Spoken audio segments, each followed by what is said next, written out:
class 9. Let's finish chapter 2, A Dog Named Duke today. Come on, let's get going.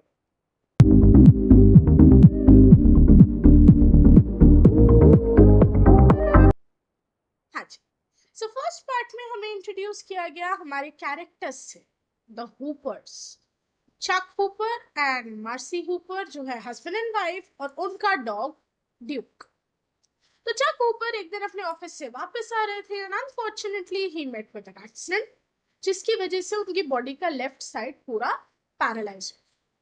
तो Marcy जितने time तक hospital में और घर में चक हूपर का ध्यान रख रही थी उतने टाइम तक ड्यूक को एक केनल में भेज दिया कि कोई वहां उसकी देखभाल कर ले क्योंकि घर में ये चीज पॉसिबल नहीं थी.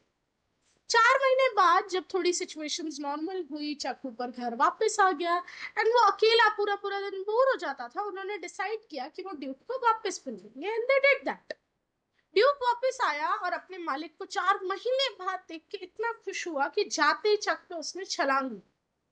और वो चक जो ड्यूक के वेलकम के लिए सहारे से खड़ा था उसका बैलेंस बिगड़ गया. ड्यूक को समझ आ गया कि चक को कुछ तो प्रॉब्लम है और उस दिन के बाद से उसने चक की साइड कभी नहीं छुई. कई दिनों तक वो दोनों एक दूसरे को घूरते रहे क्योंकि एक जना हिल नहीं सकता एक जना बात नहीं कर सकता था.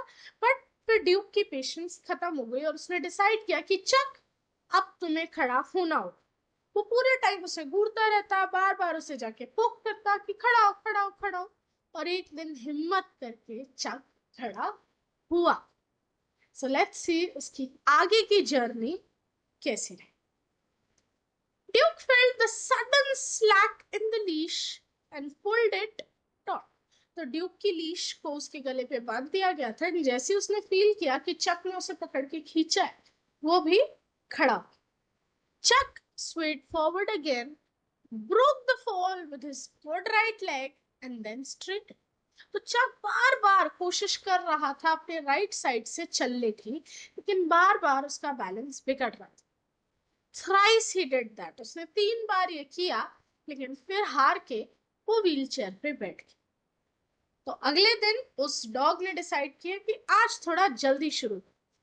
वो ऊपर की गुड साइड पे गया यानी राइट साइड की तरफ. अपनी नाक उसके एल्बो के नीचे डाल के उसे कहा कि चल चल खड़ा. तो वो बिग मैन खड़ा हुआ. उसने लीश को पकड़ा. जैसे ही ऊपर खड़ा हुआ the dog walk to the end of the leash and एकदम कस के खड़ा हो गया कि तू डर मत गिरेगा नहीं मैं हूं साइड. 4 स्टेप्स उस दिन चक हूपर ने लिए. Leaning back against the pull Hooper सीख गया अपना बैलेंस लेना without Marcy at his elbow. So that was an achievement. Wednesday को उसने और ड्यूक ने 5 स्टेप्स लिए. थर्सडे को 6. फ्राइडे वाज अ फेलियर क्योंकि 2 ही स्टेप्स लिए क्योंकि बहुत ज्यादा थक गया वो.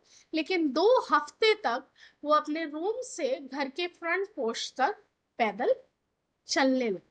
सो स्टेप बाय स्टेप ही सही देयर वाज इम्प्रूव.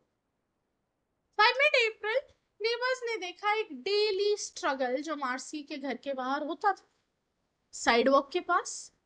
कैसे वो डॉग पुल करता था लीश टॉट एंड देन वहां खड़ा होके वेट करता था कि मालिक आएगा.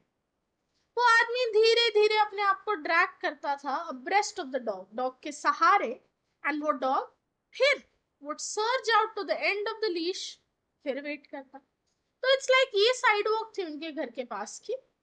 डॉग पहले यहाँ खड़ा होता वो धीरे धीरे धीरे चल के यहाँ तक पहुंचता. डॉग थोड़ा और आगे चलता उसे इशारा करने के लिए कि रुकना नहीं है चलते रहना. वो फिर आगे चलता. तो ऐसे करते करते the pair set daily goals कि मंडे को 6th फेंस पोस्ट तक जाएंगे ट्यूसडे को 7th वेंसडे को 8th क्योंकि वापस भी तो आना था. व्हेन मार्सी ने देखा कि ड्यूक कैसे हेल्प कर रहा है उसके हस्बैंड की उसने डॉक्टर को ये बात बताई. डॉक्टर ने उसे एक फिजियोथेरेपी का कोर्स विद वेट्स बता रखा था pulleys and Whirlpool baths. And above all doctor ने भी कहा कि इसको डेली वॉक करनी है विद ड्यूक धीरे धीरे इंक्रीज करते हुए अपनी स्टेप्स. बाय नाउ नेबर्स भी देख पा रहे थे उनका पैटर्न ऑफ प्रोग्रेस. जून 1 को न्यूज फैल गई कि हूपर एंड ड्यूक आगे वाले इंटरसेक्शन तक पहुंच गए व्हिच वाज एन अचीवमेंट.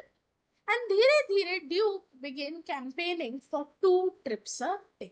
पहले तो वो दिन में एक ही बार ऊपर को पुश करता था बाहर जाने के लिए, अब दिन में 2 बार करने लगा, एंड हर बार वो अपना टारगेट बढ़ाने लगा। एंड अब ड्यूक रुकता भी नहीं था, चलता जाता था। इसका मतलब ऊपर में इंप्रूवमेंट तेजी से आ रही थी। जनवरी 4 को हूपर ने एक बिग मूव लिया। बिना ड्यूक के वो 200 मीटर चल के गया from the clinic to the local branch office उसकी कंपनी। ये उनका डिस्ट्रिक्ट ऑफिस हुआ करता था जब वो जोन मैनेजर था। पूरा स्टाफ शॉक में था कि हूपर यहाँ कैसे आए। But to Gordon Dool the manager, Chuck ने कहा, गॉर्डन, ये सिर्फ एक विजिट नहीं है, मुझे बताओ आज तक क्या क्या हुआ है, विल यू, ताकि मैं वापस काम पे आ सकूं। डूल को उसने कहा, it will just be an hour a day for a while, रोज 1 घंटे के लिए आऊंगा, but I want to take progress. मैं वेयर हाउस में पड़ी उस एम्प्टी डेस्क का यूज कर लूंगा, एंड हाँ, मुझे एक डिक्टेटिंग मशीन चाहिए। So Hooper was very determined कि वो वापस आए। लेकिन back in the company's headquarters, Chuck की सडन वापसी एक बहुत बड़ी प्रॉब्लम लेके। जब एक आदमी इतना ज्यादा फाइट करता है ना अपने कमबैक के लिए, कौन जाके उसको बताए कि वो अपनी पुरानी जॉब हैंडल नहीं कर सकता जिसके लिए वो इतना ज्यादा हार्डवर्क कर रहा है। ऑन द अदर हैंड, क्या करे हम एक ऐसे सेल्समैन का जो इधर उधर जा ही नहीं सकता और दिन में सिर्फ 1 घंटा काम करे। लेकिन वो सब अनजान थे इस चीज से कि हूपर ने तो ऑलरेडी अपना नेक्स्ट ऑब्जेक्टिव सेट कर लिया था कि 1 मार्च से वो फुल डे वर्क अपना शुरू करेगा, और उसने किया। He hit the target, and after March 1, there was no time for physiotherapy program. वो पूरी तरह ड्यूक पे डिपेंडेंट था। ड्यूक उसे स्ट्रीट पे फास्टर और फास्टर रोज लेके जाता था, जिसकी वजह से ना केवल उसकी स्टेबिलिटी पर उसकी एंड्योरेंस, उसकी सहन शक्ति भी इंप्रूव। कई बार वॉकिंग आफ्टर डार्क ऊपर गिर जाता, लेकिन ड्यूक वही खड़ा रहता था एज अ पोस्ट जब उसका मास्टर स्ट्रगल करता था टू गेट अप। ऐसा नहीं कि वो डॉग आगे भागे जा रहा है, नो मैटर मास्टर पीछे गिरा हुआ। जैसे उसे रियलाइज हुआ मास्टर गिर गया, वो मास्टर के पास आके खड़ा हो जाता था कि अगर उसके सहारे से ही सही ऊपर को उठना हो वो उठ सके। इट वॉज एज दो कि वो डॉग को पता था कि ये उसकी जिम्मेदारी है चक को उसके पैरों पे वापस खड़ा कर। 13 months from the moment, and उसने अपना फुल डे वर्क शुरू किया। चक हूपर को प्रमोट कर दिया गया टू रीजनल मैनेजर, और उसके अंडर अब 4 से ज्यादा स्टेट्स थे। चक, मार्सी और ड्यूक, उन्होंने अपना घर बदला इन मार्च 1956। The people in the new suburb जहां पर हूपर्स ने एक नया घर लिया था, उन्हें नहीं पता थी चक और ड्यूक की स्टोरी। उन्हें बस ये पता था कि उनका जो नया नेबर है वो एक स्ट्रगलिंग मैकेनिकल जायंट की तरह चलता है, और उसको हमेशा पुल करता है एक रैम्पेजियस डॉग जो ऐसे एक्ट करता है as if he own the man. क्योंकि ड्यूक थोड़ा जिद्दी था, वो हूपर को गिव अप नहीं करने देता था, वो सिर्फ और सिर्फ उसे पुश करता था to get better, to get stronger every day. एक शाम अक्टूबर 12, 1957 की, हूपर्स के यहाँ कुछ guest. Suddenly over the babble of voices, सब लोग वो बातें कर रहे हैं, अचानक चक को ब्रेक्स लगने की आवाज आई बहुत तेज, एंड उसके माइंड में सिर्फ एक थॉट, ड्यूक का है। उसने इधर उधर देखा और रियलाइज करा ड्यूक वहां नहीं है। उन्होंने देखा कि बाहर से कोई उस बड़े डॉग को घर के अंदर ला। मार्सी डर गई। उसने ड्यूक को देखा, उसकी ब्राउन आईज जिसकी स्टबननेस जा चुकी थी। ड्यूक वॉज डिजी। वो चिल्लाई, वेट को कॉल करो, उसे बोलो मैं ड्यूक को लेके आ रही हूँ। कई लोग आए ड्यूक को उठाने, लेकिन मार्सी ने कहा नहीं। उसने खुद उस बड़े से ड्यूक को उठाया, अपनी कार में लेटाया और फटाफट एनिमल हॉस्पिटल उसे लेके गए। वही मार्सी जो शुरुआत में डर रही थी ड्यूक के आने से, आज वो उसे हॉस्पिटल लेके गई। ड्यूक को दवाइयां लगाई गई, लेकिन अगली सुबह 11 बजे तक ही उसकी आखिरी सांस थी। उसकी इंजरीज कुछ ज्यादा ही सिवियर थी, एंड ड्यूक जा चुका था। जिन लोगों को पता था the distance Chuck and Duke had come together, one fence post at a time, अब वो उस बिग मैन को देखते थे रोज अकेला पैदल चलते हुए। वो सोचते थे कब तक कर पाएगा ये, आज कितनी दूर जा पाएगा ये, क्या ये सब अकेला कर पाएगा ये। कुछ हफ्ते बीत गए।